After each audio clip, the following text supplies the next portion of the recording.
Hi, kamusta kayo? I-vlog ko lang po yung experience ko papunta sa Boracay at magkano po yung nagastos namin. So, ito po yung parkingan. Pag mayroon kayong sasakyan, pwede ho kayong mag-park doon overnight. So, ito nga po yung port papuntang Boracay. Pwede ho kayong pumila doon sa may first lane. This is registration. So, kailangan nyo pong magpa-register muna. At ito po yung binayaran namin. For 6 regular, 1 senior, and 1 student. 8 kami lahat. So, 1,110 po ang binayaran namin sa terminal fee. Importante din po na may ID kayo kasi below 5 po is free. Pero pag walang ID, may bayad ho sila. At din yan po ang aming environmental fee for regular 150 each and 120 po doon sa student and senior. So, another payment ho ulit ng 1,110. So, yan ho ang ticket na ibibigay sa inyo para sa environmental fee. Yan po ang babayaran nyo kapag hindi ho kayo residents ng Malay Aklan.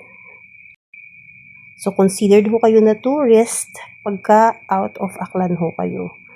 So, another payment ho ulit doon sa 400 pesos para ho doon sa ticket.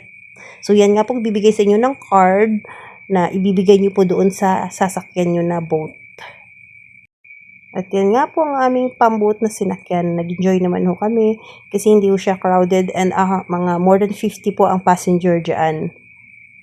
At yun nga po mga 10 to 15 minutes lang po yung travel time papunta ho doon sa Boracay Island.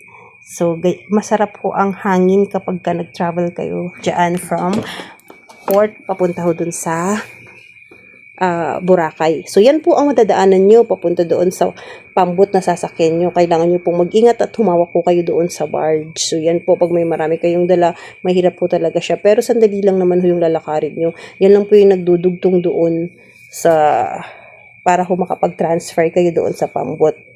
So, yan na nga po, paalis na yung aming pambot. At nung araw na ho yun, maganda naman ho ang climate kaya hindi siya masyadong maalon. Yun nga lang, kapag hindi ka sanay mag-travel by boat, kailangan nyo magdala ng plastic. Kasi yung iba sumusuka ho dyan. At kailangan nyo pong uminom ng gamot kung kinakailangan. Kasi talagang mahihilo kayo pag hindi kayo sanay sumakay sa pambot. So, important to remember na kailangan nyo po magdala ng ID kapag estudyante ho kayo. Kasi kahit ho na student kayo at wala kayong ID, regular payment po ang sisingilin sa inyo. So, kailangan ho talagang may ID. Pati po yung mga bata na below 5 years old, yun ho ay free. Pero pag above 5 years old, kailangan nyo pong magdala ng ID. Kasi kahit sabihin nyo ng student sila, hindi ho sila magbibigay ng discount as long as na may ipapresent ho kayong ID.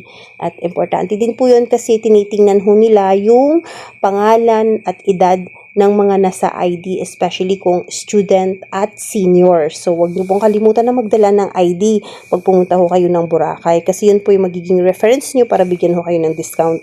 So, remember na dalawa po yung babayaran niyo.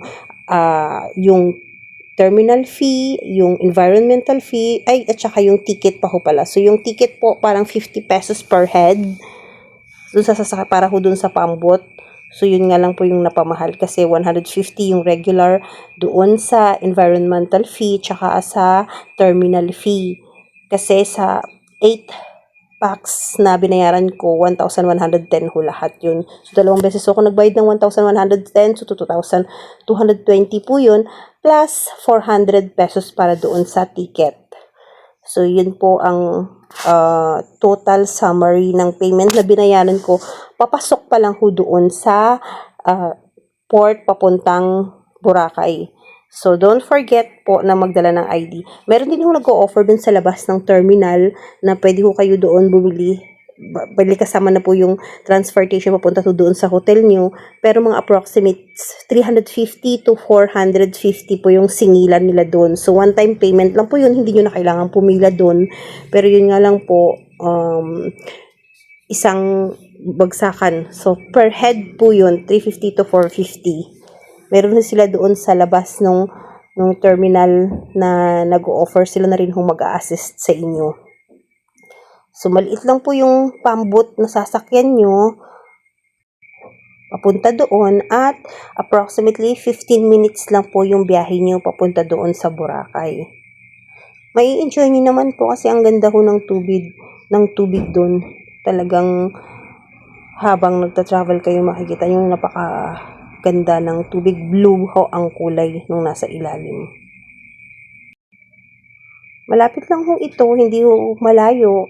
Kaya pwede ho kayong mag-video at pwede rin ho kayong mag-sightseeing dyan sa dagat habang nagta-travel kayo by pamboat. Kapag may dala naman ho kayong sasakyan, pwede naman ho kayong parking doon sa labas. May parkingan ho doon at magbabayad lang ho kayo ng overnight parking. So, mga overnight parking ho, mga approximately more than 200 siya, 240 overnight. Yun kasi yung binayaran namin. So, ang hotel naman ho pagdating doon is mag-check-in ho kayo ng 2 p.m. at lalabas ho kayo ng 12 noon. So, overnight ho yun. So, ipiflex ko din ho sa inyo or gagawin ko ng vlog yung hotel namin kung magkano yung nagastos namin. At sa next video po, ipapakita ko rin sa inyo kung magkano yung ibabayad namin, pabalik namin doon sa pagbalik namin from Boracay to port. So, yun nga po, pababa na kami dyan. At yun pa din ho yung dadaanan nyo dyan, yung parang maliit lang na bridge na nagdudugtong doon sa port. Yan, kailangan po kayong mag-ingat pag may mga bata ho kayong kasama. Kailangan nyo po silang hawakan kasi parang sumasayaw-sayaw ho yung bridge na yan. Ayan, ganyan lang ho siya kaliit. Ayan, at kailangan nyo pong bantayan yung inyong gamit. Huwag nyo kalimutan na bitbitin pagbaba nyo. Pwede nyo pala kayong magdala ng pagkain doon or ng mga bottle kasi wala naman hong bayad yun sa port. Basta mabubuhat nyo lang siya. So, yung iba malaking luggage yung dinadala nila. So, parang wala naman silang sinisingil doon sa pamboat. Libre naman ho yun. May mga porter din sila. So, it's up to you po kung gusto nyo magkuha ng porter para ho magbuhat ng gamit nyo. So, dyan na nga po, malapit na nga po kami. Pagbaba nyo naman ho dyan sa port, paglabas nyo, wala na rin naman hong babayaran. So, diretso na ho yan, papunta doon sa sakayan ng electronic motor. So, lahat ho doon electronic, masasakyan nyo papunta sa hotel nyo. So, mayroon din ho doon nag-o-offer ng isang per head, 25 pesos per head. So, dahil naman sa 8 kami, 200 na yung binayaran namin papuntang hotel namin. By the way, yung hotel pala namin, Faith Village Garden. Heading na kami doon sa aming pupuntahang hotel at yun nga po, may mga kasama kaming mga bata. Libre naman ho yung below 5-year-old. Ayan, maraming salamat ho sa panonood. So, next po ulit na video ko, yung kung magkano ulit yung babayaran namin galing sa Boracay, papunta ho doon sa Malay Katiklan. Iba ho yung payment. Mas mura ho siya. So, yun nga po, dyan na kami sa hotel namin at see you po in my next vlog. Thank you so much.